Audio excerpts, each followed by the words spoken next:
Hey y'all, I'm back in New York, and this is my review for The Real Housewives of Atlanta Season 14 Reunion, Part 1. So we start out how we always do, with the behind the scenes of the ladies approaching to the venue of the reunion. We see them getting ready in their dressing rooms, Andy stopping by to say hey. We see Drew isn't excited to see Charaey, and Candy ain't excited to see Marlo, of course. As I mentioned in my looks reviews, I am not a fan of the collective looks on this reunion. The peach theme just made it look real cheap. I do like what Kenya's wearing. Candy is okay. I still think Marlo's dress is hideous, as well as Sonya's. As far as this background, it's very confusing. So I'm guessing it's supposed to be like a Jamaican oasis. You got the tropical vibe with the birds in the background. Now, the birds, it was a cute idea until they started squawking throughout the reunion. I mean, we already got to hear these ladies squawking, and now they're adding in the birds too. Now, what's different on this reunion set is I think it's the first with an actual moat surrounding the stage. It has a bridge, and I love this idea. I personally think they should have this at every reunion going forward, so no housewife can leave the set. If they want to leave the stage, they're going to have to jump over that moat in a gown, or they can just fall into the water if they want to leave so bad. So now for the controversial seating choices. I mean, you have Sonya on the end, but she's sitting next to Drew. Like, I really don't think they should be sat next to each other because they've gone at it half the season. And then more shockingly, you have Charaey sitting the closest to Andy.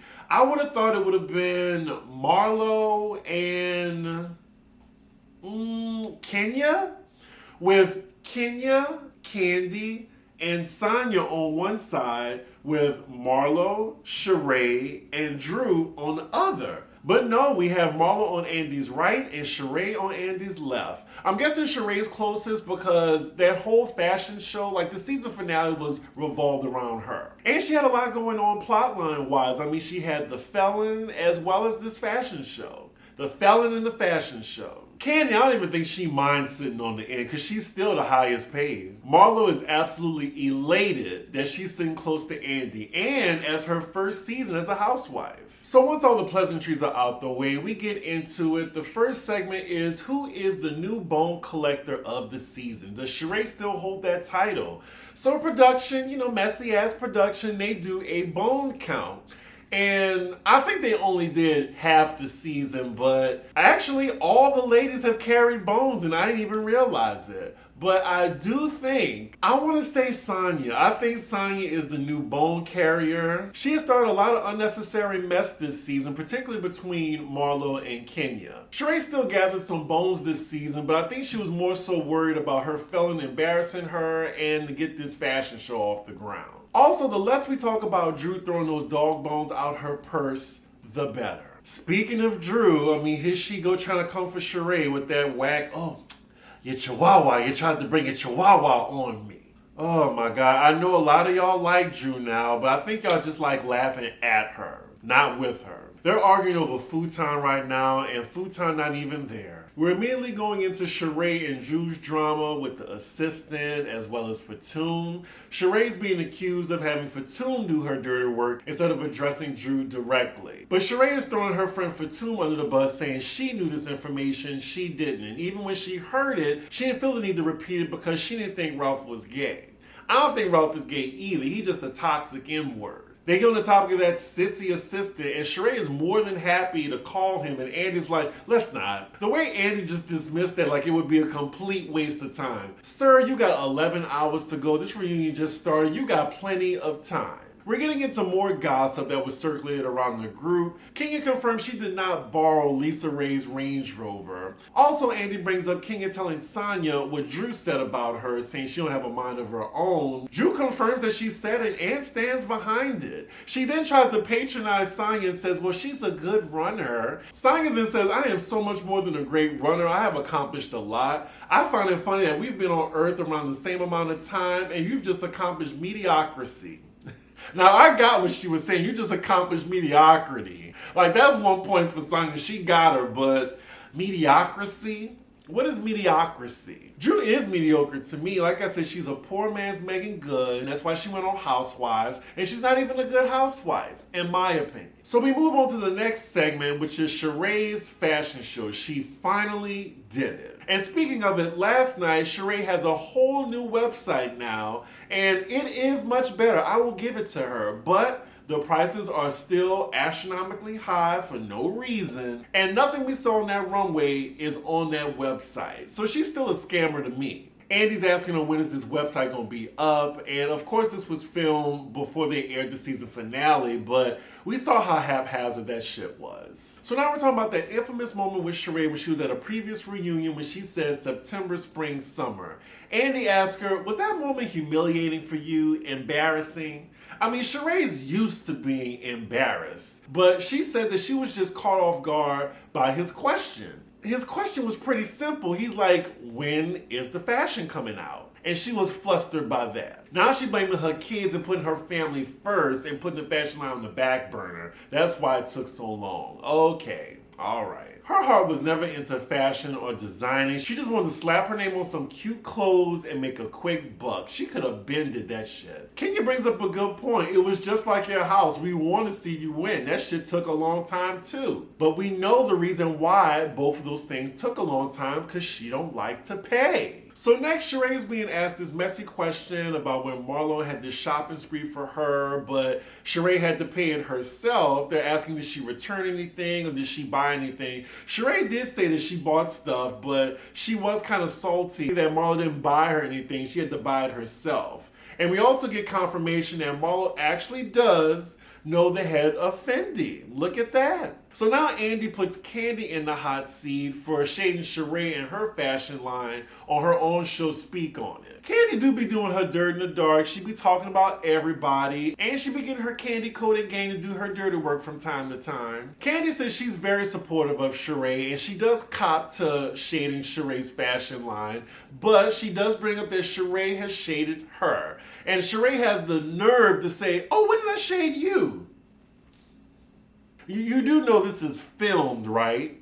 Like, everything you've said throughout the season, it's filmed.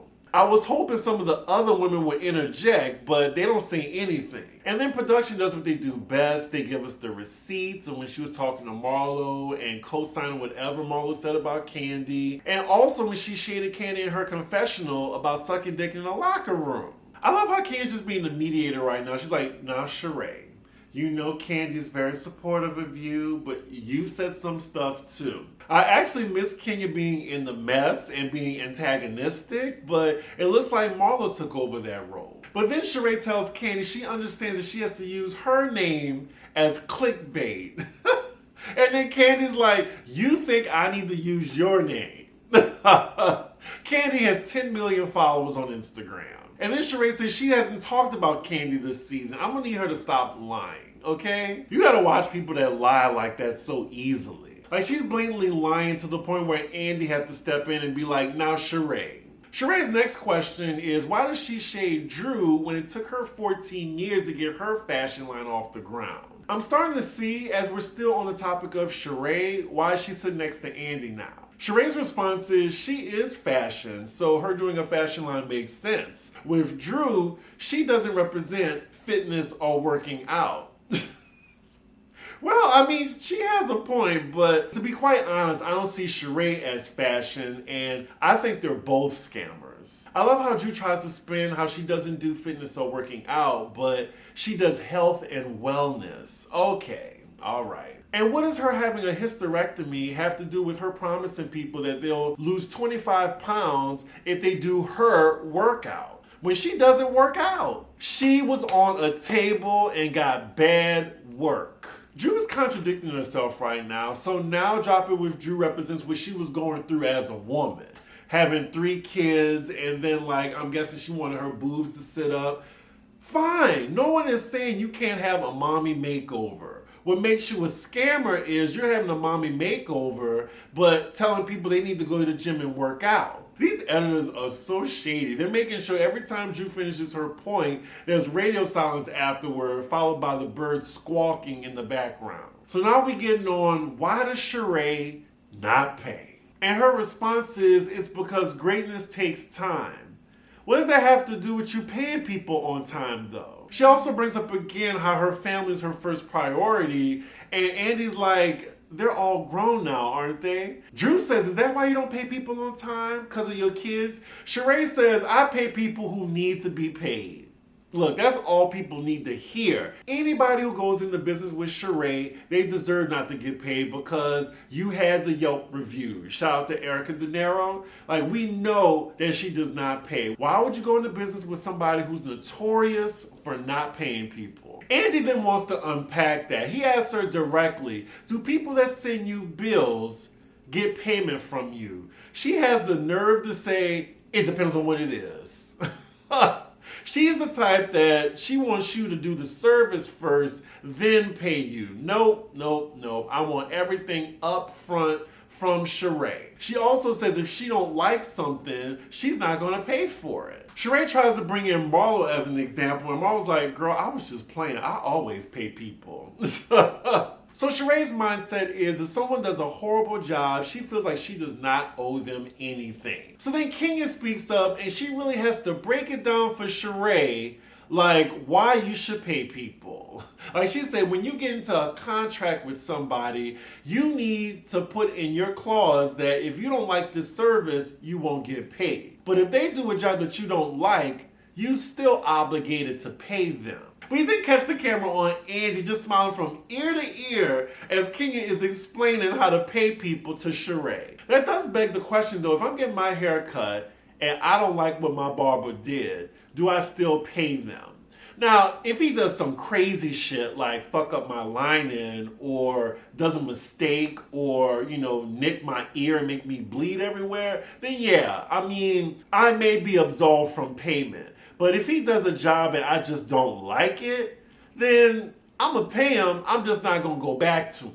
I remember when I went to get a mani-pedi, I didn't like the job that the lady did, but I still paid her. I just didn't go back. So Andy's next question puts Kandi in the hot seat yet again. She's asked, why did she bring in off-camera tea to throw her other cast members under the bus? And he uses Phaedra, Portia, Marlo, and in this case, Charaey, all as examples. And as she's defending herself, Marlo interjects and brings up that tired story we all know of Kandi and Todd trying to get her a show on, I believe, the We Network. Kandi looks very annoyed that Marlo brought this up, as well as Andy a little bit, because I'm sure they don't like when cast members bring up other shows or networks on the platform. But Marlo's point is Kandi always brings this up to throw in her face, and Kandi is saying the only reason she's bringing it up is because Marlo says that she never want to help anybody. Now, I do agree with Kandi. She helps everybody. And to say that Kandi don't help nobody is just a bold-faced lie. But what Kandi will do is she will remind you that she helped you out, especially when y'all get into an argument. And then Marlo tells Kandi, you didn't help me, Todd did. This really sends Kandi into orbit. And you know when that voice goes to shaking, Kandi is upset. She's calling Marlo a liar. And we have documented proof to say Marlo's a liar, so I'm not surprised. Kandi almost said, the lies, the lies. I thought she was gonna do it. That is a lie. I called my agent to help you out and always help you. How dare you?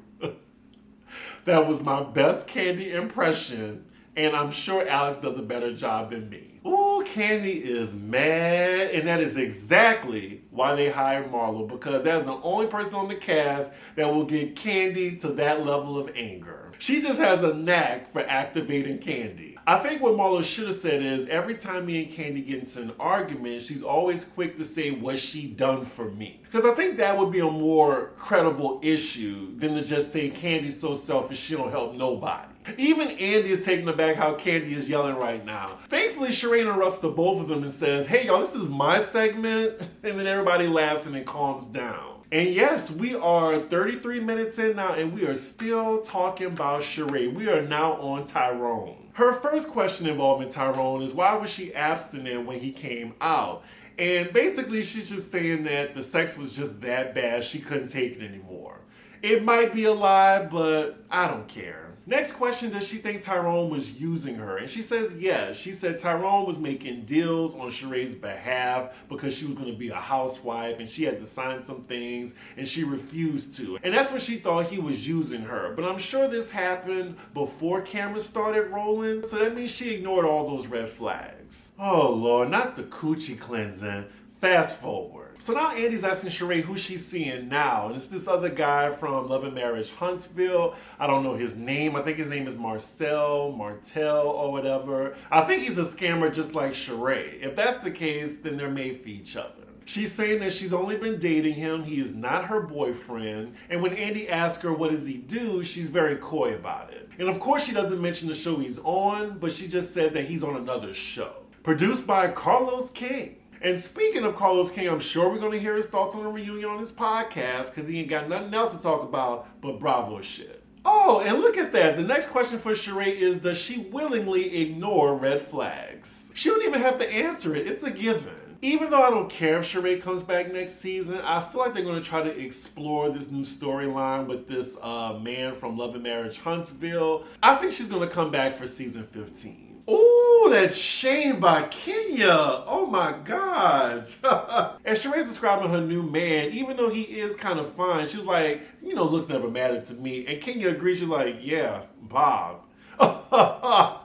Shit, I mean, it's the truth and it's a fact because Bob was an ogre. He looks like one of those trolls that live under the bridge in those fables that we used to read as kids. Now, King, don't be laughing too hard because you were with Walter at one point. Ooh, so finally we are off of Charaey's segment. 35 minutes in, so now we're going to Drew and Sonya's beef. Sonya updates us that Drew is the only person on the cast that she doesn't talk to.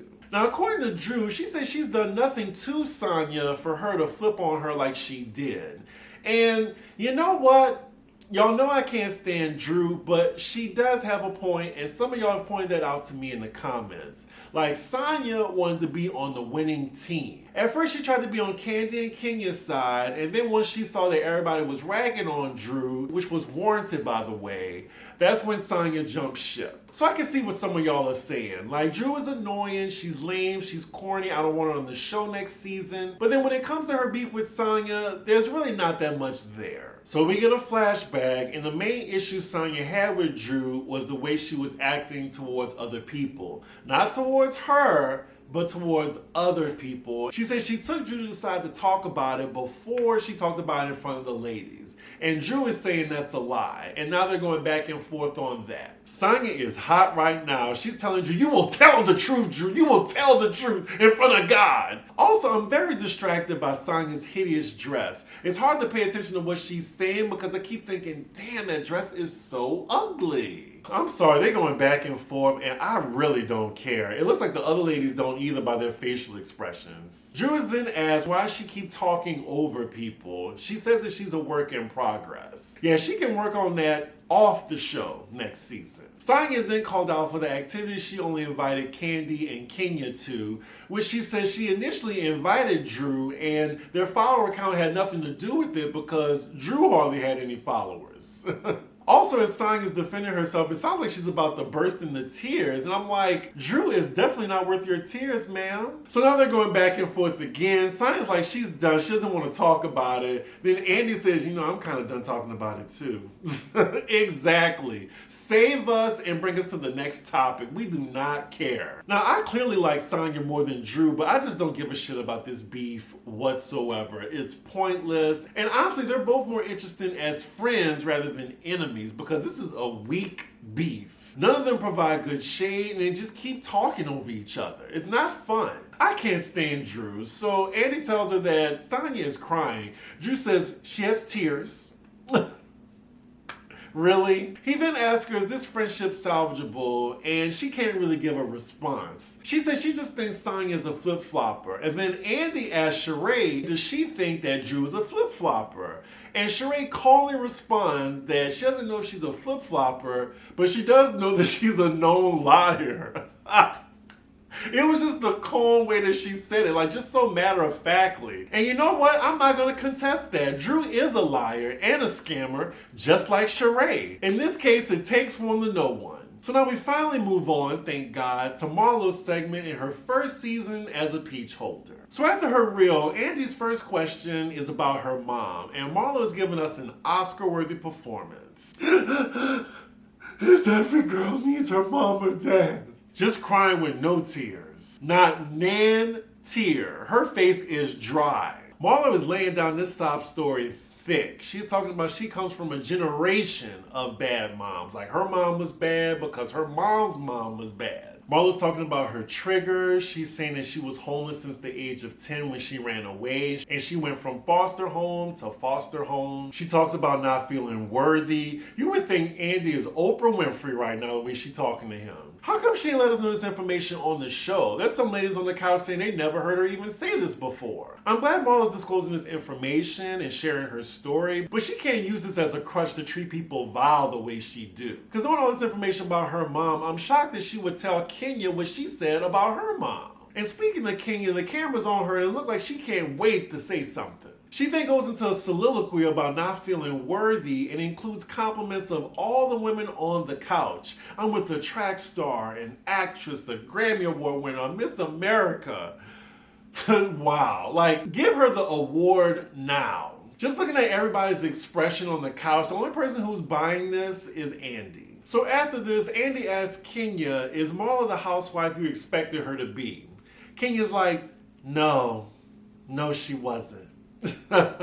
Kenya keeps it all the way real and I respect it. But side note, you can hear the birds in the background. I'm not sure if editing could have lowered the volume on that or some way. Kenya said she was very disappointed in Marlo and how she went into a whole nother direction. And I agree, this is her first time having a peach and she was so concerned about Kenya and Candy. Like, I get it, we need somebody to antagonize Candy, but at least make it make sense. And the way she was handling Kenya, it was like borderline obsession. And that's a lot coming from me because I used to could not stand Kenya. Ooh, Kenya not letting Marlo get away with nothing. She's like, your sob story ain't working on me, bitch.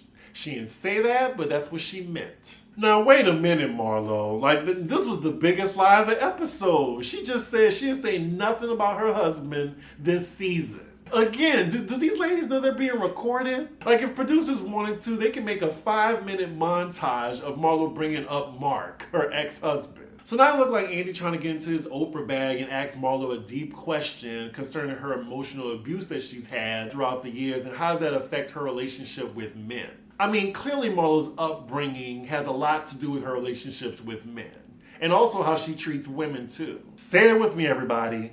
Therapy. BetterHelp.com/roast. Marlo keep wiping that dry eye of hers. Ain't no tears coming out. But then Andy asks, has she ever been emotionally or sexually fulfilled by a man? And her answer is no. And I think she's almost 50. So in her entire life, she's never been emotionally fulfilled by a relationship. I mean, I feel bad for her, but I don't feel bad for her when she's coming after people in the most vile ways. Like, that doesn't excuse it. So then we finally got the tears from Marlo, and she's really pouring her heart out right now. Like, she's giving the full-on sob story, my life, Mary J. Blige style. But then, Kenya, she hears some contradictions, and she's like, can I say something? Can I say something? And that is where the episode ends. Part 1, I was a little bored. I was looking at my phone when I first saw it. This reunion really just needed 2 parts. Hopefully 2 and 3 is more entertaining. Charaey's segment was more than half the damn episode. Kenya was hardly in the mess and actually playing mediator. Candy was only speaking when she was spoken to. And then we had Drew and Sonya's whack beef, followed by Marlo's sob story for the last 10 minutes. I'm like, when is Married to Medicine coming on? But yeah, y'all let me know what y'all thought about part 1 of the reunion. Whose side are y'all on with Drew and Sonya? And do y'all feel sorry for Marlo? I do. It's just I don't feel sorry for her when she comes after Candy and Kenya in such a vile way. But yeah, make sure y'all like, comment, and subscribe. And I will see y'all for the next episode. Bye.